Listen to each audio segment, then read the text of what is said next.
انصاری صاحب آپ سے شروع کروں گا. مجھے بتائیے گا کہ کیسے کوئی بندہ خود مرنے کے لیے اور دوسروں کو مارنے کے لیے تیار ہو جاتا ہے؟ وہ کون سے فیکٹرز ہیں, وہ کون سی ریزنز ہیں جس کی وجہ سے انسان اس نہج تک پہنچ جاتا ہے, جو کہ میرا خیال ہے انسانیت سے نکل کے حیوانیت کے لیول پہ انسان پہنچ جاتا ہے؟ بسم اللہ الرحمن الرحیم. میں ذرا تھوڑا سا ہسٹوریکل بیک گراؤنڈ کے ساتھ بات کرنا چاہوں گا.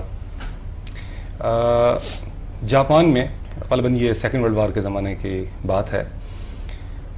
جاپان سے جاپانی پائلٹس, ان کے لیے کامی کازی یا کازی کامی اس طرح کا لفظ کوئی kamikaze, thank you very much, thank you, یہ لفظ استعمال کیا جاتا تھا ان کے لیے. یہ کون تھے؟ یہ وہ پائلٹس تھے, ینگ تھے, عام طور پہ میرڈ نہیں ہوتے تھے. ان کو مشن دیا جاتا تھا کہ جس مشن پہ آپ جا رہے ہیں وہاں سے واپسی ممکن نہیں ہے, آپ نے جانا ہے, آپ نے اپنا ٹارگٹ اچیو کرنا ہے اور اپنی جان بھی دے دینی ہے وہاں پر.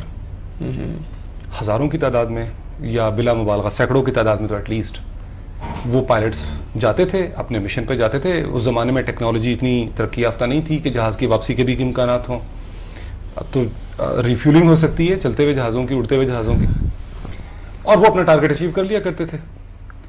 تو یہ کیا تھے؟ یہ بھی تو خودکش حملہ آوری تھے نا جی.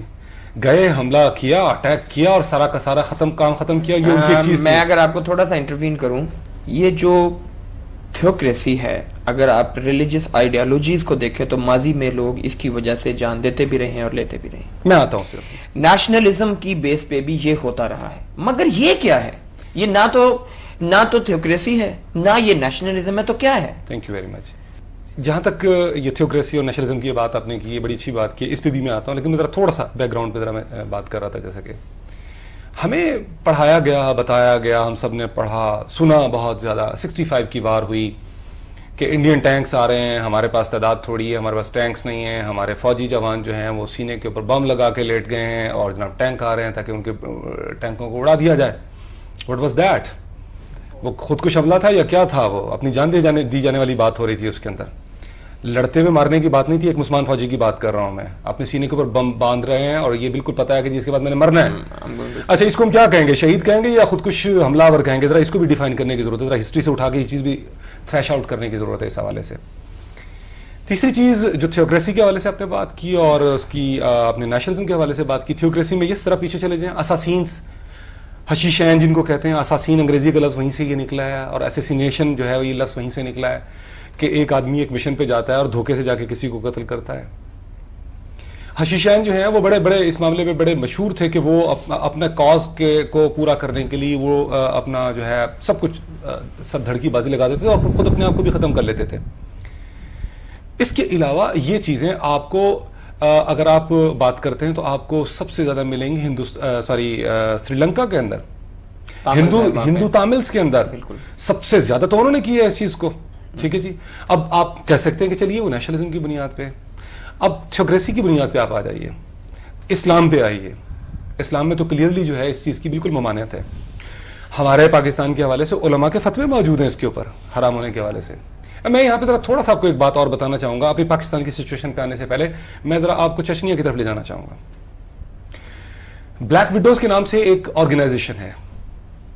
یہ وہ خواتین ہیں, آف کورس چچنیا کے مسلمان تھے وہ سارے کے سارے, اور مسلمان بیچارے ایسے کہ کمیونزم کے جو 70 سالہ دور ہے اس میں اسلام کو جس طرح سے اور بھی دیگر مذاہب کو بھی جس طرح سے وہاں سے وائپ آؤٹ کیا گیا, تو وہ نام کے مسلمان رہے, بس ان کی ایک اٹیچمنٹ تھی, ناموں مسلمانوں جیسا ان کا نام تھا.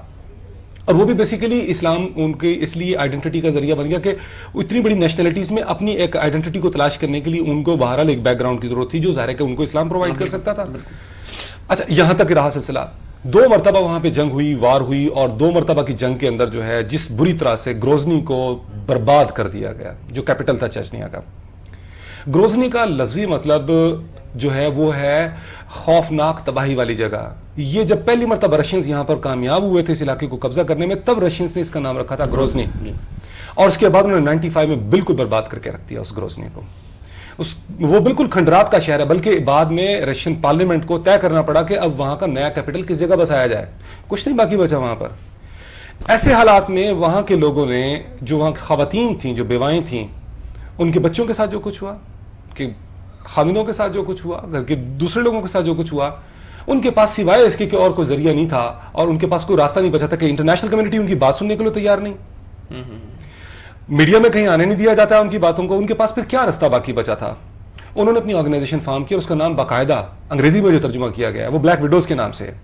آپ کو یاد ہوگا ماسکو میں ایک تھیٹر والا ایشو ہوا اور اس میں خواتین بھی شامل تھیں, اسے بلاسٹ کیا, اپنی جان بھی دے دی انہوں نے. حامد میر صاحب ہمارے یہاں سے پاکستان سے گئے, ان کی ملاقات ہوئی وہاں پہ اور وہ بلیک وڈوز میں سے کسی نہ کسی طریقے سے ان کا رابطہ, وہ باقاعدہ کالم ان کا پبلش ہوا تھا اس پہ. تو انہوں نے کہا جی کہ آپ جو مرضی کہیں, اسلام منع کرتا ہے, سب کچھ کرتا ہے, لیکن جو کچھ ہمارے ساتھ ہو رہا ہے اپنی سروائیول کے لیے اور باقی جو بچ گئے ان کی سروائیول کے لیے ہمارے پاس یہ راستے باقی بچے ہیں, ہماری کوئی بات نہیں سن رہا ہے. تو لہٰذا ہمیں یہ رستہ اختیار کرنا پڑا کہ جب اپنے جسم کے ساتھ بم باندھنا پڑے تو ہم وہ بھی جا کر باندھ دیتے ہیں. یہ وہ سرکمسٹانسز ہیں جس کے اندر ایسا ہو رہا ہے. اس سے پہلے فلسطین میں یہ سب کچھ ہوا کہ اس امریکہ اور پورے مغربی ممالک کی معاونت سے وہاں پہ فلسطینیوں کا جس طرح سے جینا حرام کیا گیا, ہم سب جانتے ہیں.